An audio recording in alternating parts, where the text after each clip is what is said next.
এক যে ছিল কুমির, বাস করত এক নদীতে। নদীর পাড়ের কাছাকাছি অল্প স্বল্প জলে ঘুরে ফিরে বেড়াতে ভালোবাসত সে। সেই নদীর কিনারায় ছিল একটি পাথর, তারই নিচে থাকত ছোট্ট এক কচ্ছপ। কচ্ছপ আর কুমিরের মধ্যে ছিল দারুণ বন্ধুত্ব। দুজনে মুখোমুখি বসে অনেকদিন গল্প আর গল্পে দিব্যি সময় কাটিয়ে দিত। বেজায় খিদে পাওয়াতে কুমির একদিন নদীর কিনারায় সেই পাথরের কাছাকাছি কচ্ছপের ঘরের দোরগোড়ায় এসে হাঁক পারল। কচ্ছপ ভাই, বাড়ি আছো? কে? কচ্ছপ মুখ বাড়িয়ে জবাব দিল। তারপর কচ্ছপ কুমিরকে দেখতে পেয়ে ঘর থেকে বেরিয়ে এলো। বলল, বলো কি খবর? কুমির চারপাশ দেখে নিয়ে একটু নিচু গলায় কচ্ছপকে বলল, শোনো ভাই কচ্ছপ, ছোট্ট বন্ধু আমার, একটা কাজ করতে হবে। যাও একবার শিয়ালকে জল খাবারের জন্য ডেকে আনো। সে যখন মনের সুখে জল খেতে থাকবে, সেই সুযোগে আমি ওকে খেয়ে ফেলব। শিয়ালের কথা শুনে কচ্ছপ চুপচাপ বসে রইল। কোনো কথা বলল না, নড়ল না। কচ্ছপের মধ্যে কোনো ভাবান্তর না দেখে কুমির বলে উঠল, কি হে ভাইয়া, চুপচাপ বসে রইলে যে? তোমাকে যা করতে বললাম করলে না যে?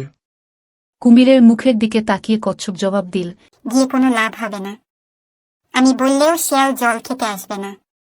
শিয়াল ভালো করেই জানে যে তুমি এই নদীতে ঘাপটি মেরে লুকিয়ে থাকো, কখনো মরার মতো ভেসে থাকো। সুতরাং শিয়াল আমার কথায় মোটেও বিশ্বাস করবে না। সে বড় বেশি চালাক। নদীর ধারে সবুজ গাছপালার ভেতরে ছিল একটা সুন্দর ফুলের গাছ। সবসময় ফুলে ফুলে রঙিন হয়ে থাকত গাছটা। গাছের চারপাশেও ঝরে পড়া ফুলে ভর্তি হয়ে থাকত সবসময়। মনে হতো যেন ফুলের বিছানা কেউ সাজিয়ে রেখেছে। অনেক ভেবেচিন্তে কুমির বলল, তাহলে এক কাজ করা যেতে পারে। কি? কচ্ছপ জিজ্ঞাসা করল। কুমির বলল, শোনো, আমি নদীর পাড়ে এসে মরা ভান করে শুয়ে থাকব। তুমি ওই ফুল এনে আমার সারা শরীর ঢেকে ফেলবে। কেউ মরে গেলে যেমন করে ফুল দেওয়া হয়ে থাকে আর কি। আমার এমন দশা দেখতে পেলে শিয়াল পরম নিশ্চিন্তে ঠিকই জল খেতে আসবে। যেমন কথা তেমন কাজ। পরিকল্পনাটা কচ্ছপেরও মনে ধরল। পরিকল্পনা অনুযায়ী আস্তে আস্তে তারা চলতে থাকল।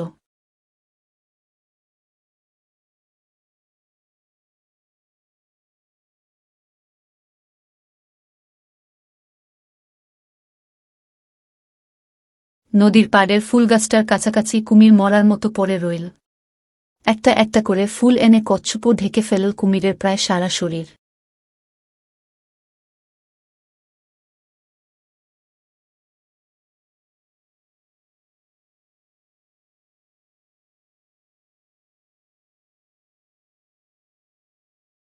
তারপর সে চলল শেয়ালের সন্ধানে।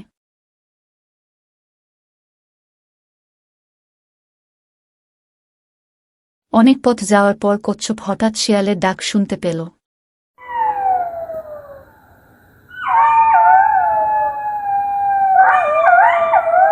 শিয়ালের ডাক শুনতে পেয়ে সেই দিকে যাওয়া শুরু করল এবং শিয়ালকে দেখতে পেল। শিয়ালের সঙ্গে দেখা হতেই কচ্ছপ বলল, কি শিয়াল দাদা, নদীতে জল খেতে যাবে না? অনেকদিন তো তুমি জল টল খেতে যাচ্ছ না। নদীর জলটা কিন্তু আজকাল আরো বেশি পরিষ্কার। যাব কি করে? শয়তান কুমিরটা তো ঘাপটি মেরে পড়ে থাকে। তেষ্টা থাকলেও জল খাবার উপায় কোথায়? আর ভাবনা নেই, এবার নিশ্চিন্তে যেতে পারবে। কেন কেন? শিয়াল জানতে চেষ্টা করে। কচ্ছপ এবার জবাব দেয়, ও আপদ বিদায় হয়েছে। ফুল গাছটার তলায় গিয়ে দেখবে চলো কুমিরটা কেমন মরে পড়ে আছে। ফুল দিয়ে সাজিয়ে এইমাত্র আমি আমার শেষ শ্রদ্ধা নিবেদন করে এলাম। শত হলেও বহুদিন তো পাশাপাশি ছিলাম আমরা। কচ্ছপের কথা শুনে শিয়াল রাজি হল। শিয়াল বলল, চলো যাই তাহলে। তারপর তারা নদীর পাড়ে কুমিরকে দেখার জন্য রওনা হল।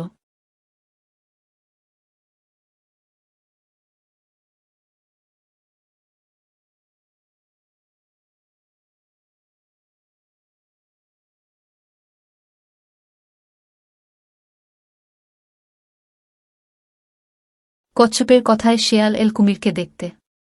চুপচাপ শুয়েছিল কুমির। সারা শরীর তার ফুলে ফুলে ঢাকা। শিয়াল খুব ভালো করে দেখল সবকিছু। তারপর কচ্ছপকে বলল, উমি ভাইয়া বেঁচে নেই, সত্যি খুব দুঃখের কথা। কিন্তু একটা ব্যাপারে আমার খুব অবাক লাগছে। জানলে আমাদের দেশে কুমির যখন মারা যায় তখন কিন্তু তারা লেজ ধীরে ধীরে নাড়তে থাকে। শিয়ালের কথা কানে যেতেই কুমির হঠাৎ তার লেজ নাড়তে শুরু করে। তা দেখেই শিয়াল সেখান থেকে কে ওরে বাবা দেখছু তু, নদীতে আর জল খেয়ে কাজ নেই। কথাগুলি ওদের দিকে ছুড়ে দিয়ে বনের আড়ালে মিলিয়ে যায় শিয়াল।